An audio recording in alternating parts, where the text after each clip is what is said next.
What is going on, YouTube people?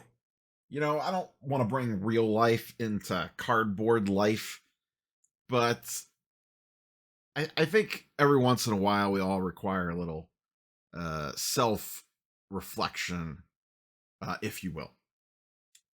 I think one of the biggest threats to the current hot Pokemon market is not oversupply or undersupply or rip and shippers or people losing interest.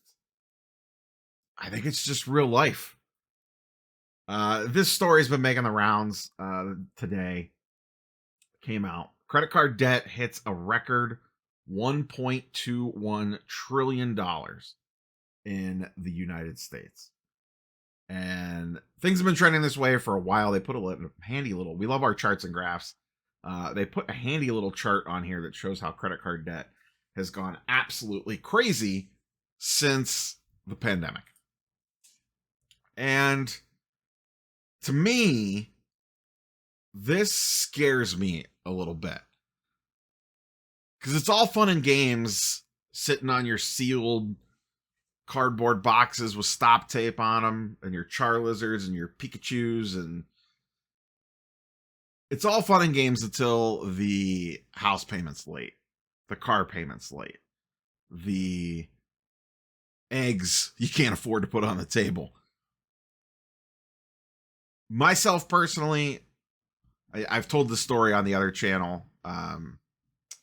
Back in my college years, I got into some pretty heavy credit card debt buying boxes of Magic the Gathering because I was in my 20s, my early 20s, 18, 19, 20. It was Odyssey block, around that time. And yeah, I was in college, had a part-time job, wanted to play Magic. It was expensive. Guess what? You just swipe this little card. They let you rip booster boxes all day long. Yeah, you just pay for that later. That got pretty expensive. I got myself out of credit card debt, and then I've run a pretty much about as debt free as you could possibly get in the modern world. And that's one of the things I've always talked about when you're putting money into collectibles. I don't care if it's sports cards, TCG, comic books, whatever it is that you're into. Make sure that you're not getting over your skis on this stuff. And I'm no financial advisor, so please, dear Lord, talk to an actual professional, not some idiot in a basement with a moderately fancy microphone from Amazon.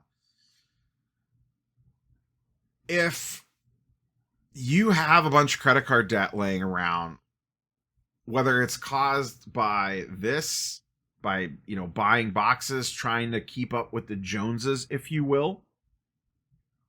And I know a lot of people fall victim to that. Hey, Prismatic Evolutions is here. Ah, man, money's tight right now, I guess, but everyone's buying it, and it's going to go to the moon, and I'll be able to make so much money from it, and if I rip and I just hit this one card, it'll fix everything, it'll be great. And we all know how those stories end.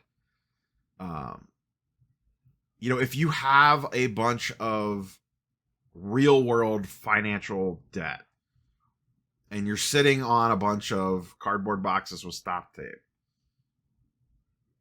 you might need to take a look around and reevaluate the situation. And I don't know that, maybe most viewers watching this channel don't have that problem. Maybe you're all in a decent financial space, and whatever you spend on TCGs or comics cards, whatever, is discretionary income, and it's not impacting your day-to-day. I hope that is where everybody is at in this whole thing. But I am sure there are plenty of people out there that have overextended a little bit, got a little too deep, trying to chase, whether you're ripping or just trying to keep up with product releases and stashing sealed. And there's no right or wrong way to do this. If you can't afford, I talk about cases of booster boxes. If you can't afford a case, don't buy a case, just buy a single box. Everyone starts somewhere to get the ball rolling. If you can't afford boxes, buy a PC ETB. They're $65. That's not too bad. Just buy one if that's all you can afford. If that's all you can afford, that's all you can afford. But don't run up credit card debt buying this stuff. And I would be really curious to know how much both sports cards and non-sports cards are propped up. You know, how much of these hot markets are propped up by people over leveraging, whether it's buying in the rip and ships, breaks, ripping product, buying sealed because they think it's a better investment than the S&P 500, whatever the case might be. I just wonder how many people are in way over their head. And if this keeps trending in this direction and people are forced to sell to keep lights on, are there going to be, if there is indeed a flood of inventory because things keep trending this way and everyone has to start selling, is there going to be enough buyers there to pick up the pieces? Because that's always the trick. Right now, it's great. Everybody's buying, everybody's hoarding, everyone's holding product back. Stuff's trickling out. You know, rip and shippers, collectors, people that just want to open product are all having to go on massive scavenger hunts and quests just to get a couple packs to open up.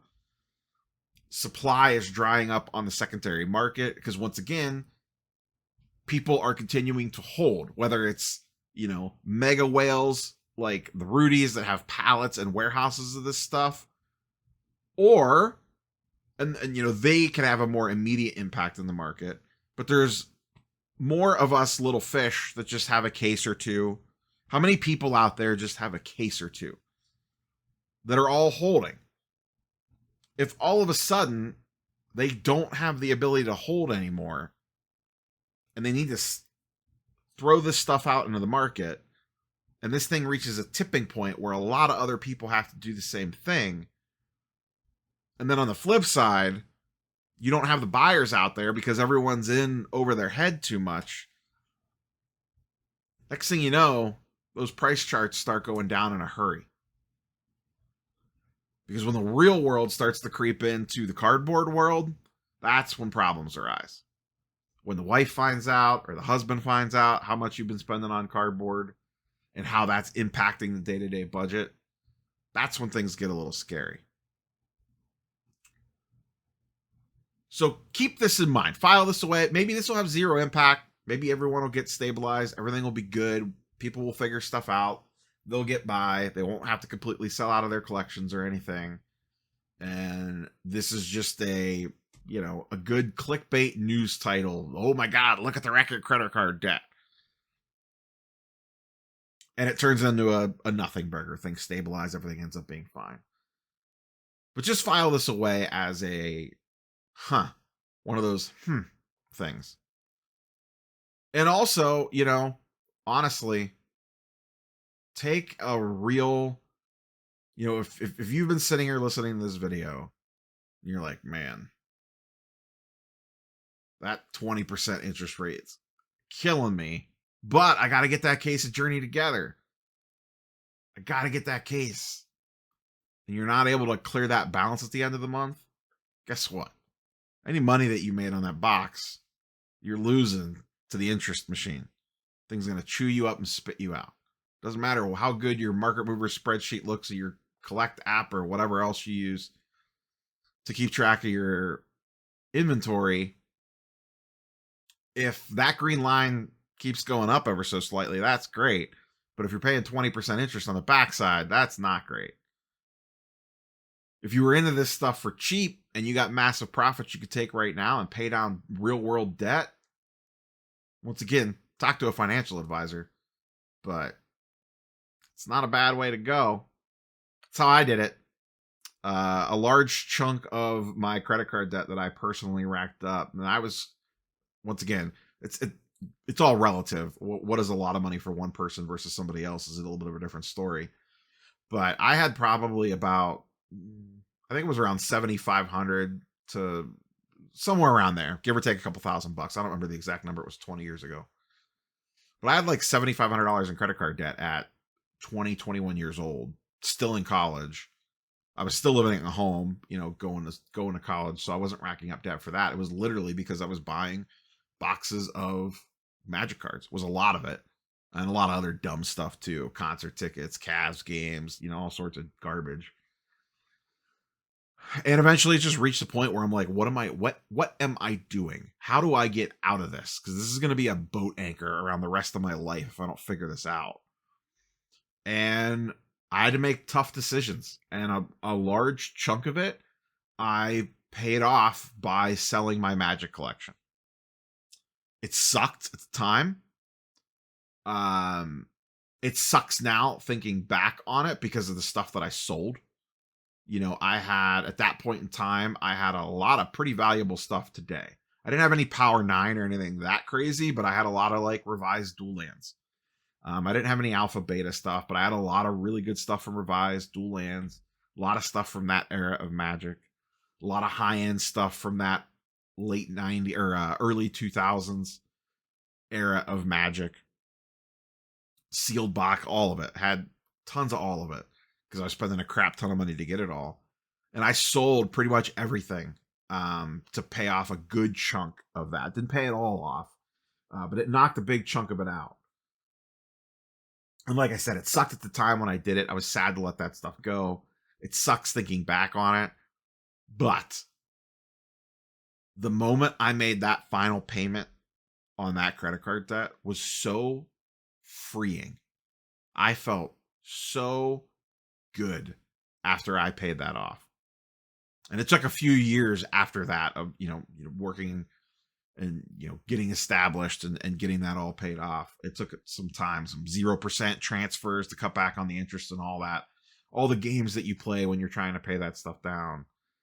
But it was a valuable life lesson because I vowed at that point in time I would never do that again. And I haven't. 20 some years later, I've had a clean credit card statement at the end of every month since then. And that's why I always preach, whenever I talk about this stuff, when you're buying whatever it is, just do it responsibly. It's one of my number one, whenever someone asks me about getting into cards, whether it's sports, non-sports, whatever,